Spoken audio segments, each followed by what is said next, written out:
श्री साई राम। प्रिय विद्यार्थियों, आज के पाठ में आपका स्वागत है। आज का पाठ है एकल शब्द। एकल शब्द यानी अनेक शब्दों के लिए एक शब्द जो व्याकरण भाग से आता है। आज हम एकल शब्द का अध्ययन करेंगे। आइए, एकल शब्द का अर्थ है अनेक शब्दों के लिए एक शब्द। अनेक शब्दों के लिए एक शब्द, उसे कहते हैं एकल शब्द। एकल शब्द वाक्य या वाक्यांश का संक्षिप्त शब्द होता है। एक बार फिर से ध्यान से देखिए, एकल शब्द वाक्य या वाक्यांश का संक्षिप्त शब्द होता है। एक वाक्य का या एक वाक्य के अंश का संक्षिप्त शब्द होता है एकल शब्द। एकल शब्द वाक्य या वाक्यांश का संपूर्ण अर्थ होता है। एकल शब्द क्या होता है? वाक्य या वाक्यांश का संपूर्ण अर्थ होता है। उदाहरण,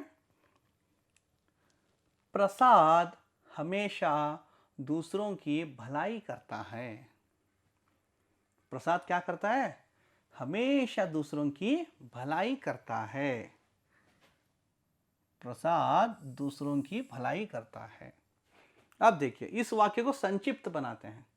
जैसे अर्थात प्रसाद परोपकारी है। इतने शब्दों के लिए सिर्फ एक शब्द का उपयोग किया गया, यानी अनेक शब्दों के लिए एक शब्द। इसका अर्थ इसमें होता है ना? वाक्य या वाक्यांश का संपूर्ण अर्थ होता है परोपकारी। परोपकारी का अर्थ क्या होता है? जो दूसरों की भलाई करता हो उसे परोपकारी कहते हैं, है ना? प्रसाद हमेशा दूसरों की भलाई करता है।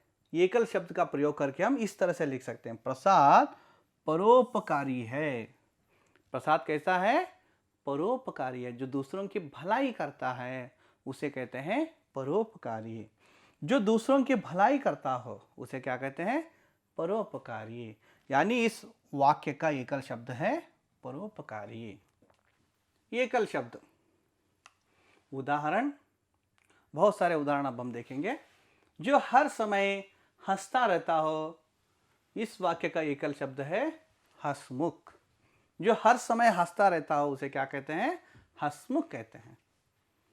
जो सबसे प्रसन्नता पूर्वक मिलता जुलता हो, मिलनसार। जो सबसे प्रसन्नता पूर्वक मिलता जुलता हो, मिलनसार। जो ईश्वर में विश्वास करता हो, जो ईश्वर में विश्वास करता हो, इस वाक्य का एकल शब्द है आस्तिक। एकल शब्द है आस्तिक। जो सब कुछ जानता हो, जो सब कुछ जानता हो, इस वाक्य का एकल शब्द है सर्वज्ञ। जो सब कुछ जानता हो उसे क्या कहते हैं? सर्वज्ञ कहते हैं। इतना लंबा लिखने की जरूरत आवश्यकता नहीं है। सर्वज्ञ, बस इतना सा एक शब्द में हम लिख सकते हैं, यानी ईश्वर।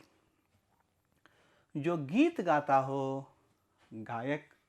जो गीत गाता हो उसे क्या कहते हैं? गायक कहते हैं। जो शक्त ना हो, यानी जिसमें उसके सामर्थ्य के अनुसार शक्ति न हो, शक्ति की कमी हो, उसे क्या कहते हैं? अशक्त। उसका एकल शब्द है अशक्त। अब देखिए, ये आस्तिक का क्या अर्थ होता है? जो ईश्वर में विश्वास करता हो उसे आस्तिक कहते हैं। जो परमात्मा में विश्वास करता हो उसे आस्तिक करते हैं। जो परमात्मा में विश्वास नहीं करता हो उसे नास्तिक कहते हैं। देखिए, सातवां है, जिसका परिचय न हो, अपरिचित। जिसका परिचय न हो उसका एकल शब्द है अपरिचित। जो बातें कम करता हो, जो बातें कम करता हो उसे कहते हैं मितभाषी। जो बातें कम करता हो उसे क्या कहते हैं? मितभाषी। जो कविताएं लिखता हो, कवि। हम सबको पता है, जो कविताएं लिखता हो उसका एकल शब्द है कवि। जो कविताएं लिखती हो, जो कविताएं लिखती हो उसे क्या कहते हैं? जो कविताएं लिखती हो, हाँ, इस वाक्य का एकल शब्द है कवयित्री। क्या कहते हैं? कवयित्री। जो पूजा के योग्य हो, इसका एकल शब्द है पूजनीय। पूजनीय है ना। माता पिता को कहते हैं पूज्य पिताश्री, पूज्य माताश्री, यानी जो पूजा के योग्य है, पूज्य गुरुजी, है ना।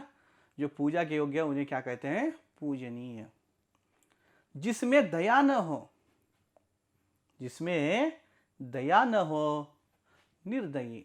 उसका एकल शब्द है निर्दयी।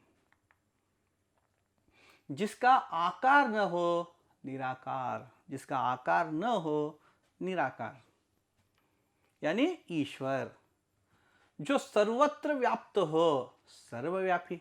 जो सब जगह व्याप्त हो, सर्वत्र यानी सब जगह व्याप्त हो, उसे क्या कहते हैं? सर्वव्यापी, यानी ईश्वर।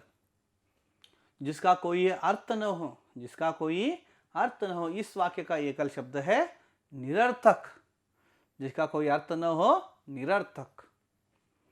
जिसका आचरण अच्छा हो, जिसका आचरण अच्छा हो, इसका एकल शब्द है सदाचारी।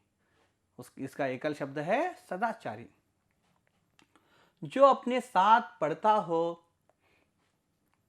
जो अपने साथ पढ़ता हो, इसका एकल शब्द है सहपाठी। जो सब पर कृपा करता हो, देखिए, जो सब पर कृपा करता हो, कृपालु, यानी ईश्वर। जो सब पर कृपा करता है उसे कृपालु कहते हैं। जो सब पर कृपा करता हो, इस वाक्य का एकल शब्द होता है कृपालु। तो ऐसे बहुत सारे शब्द, एकल शब्द हिंदी भाषा में प्रयुक्त होते हैं। आप ज़्यादा से ज़्यादा अध्ययन करें। तो आज का पाठ एकल शब्द यहाँ पर समाप्त होता है। धन्यवाद।